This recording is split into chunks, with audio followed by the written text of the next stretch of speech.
Дайындайтын салатымыз баклажаннан қытырлақ баклажан, хрустящий баклажан, сладком соусы болады.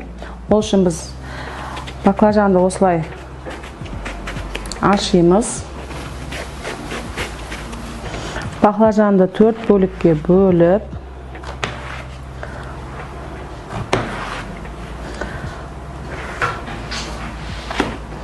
осылай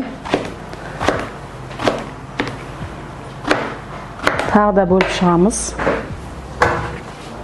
Мына жерде бізде бір баклажан, бір порция шығады. Мына жерде 2 порция.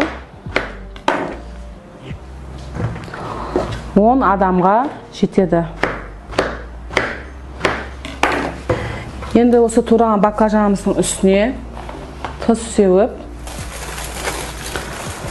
суық суға 15 минутқа қойып қоямыз. Біз баклажанымызды суға салып тұрғанша черри помидорларымызды бөліп қоямыз, салатқа дайындап.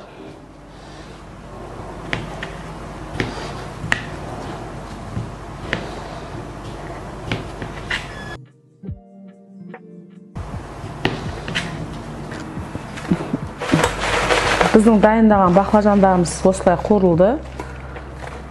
Судан алып, кукурузный крахмалға араластырып, осылай қуырып аламыз. Черри помидор, кинза зелінді осылай турап дайындап қоямыз.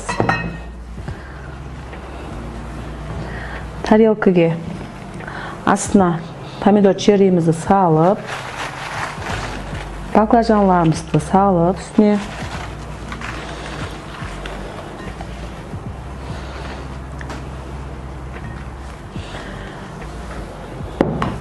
араластырғанда езіліп кетпес үшін мен соустарды осылай үстінен құйып шығамын.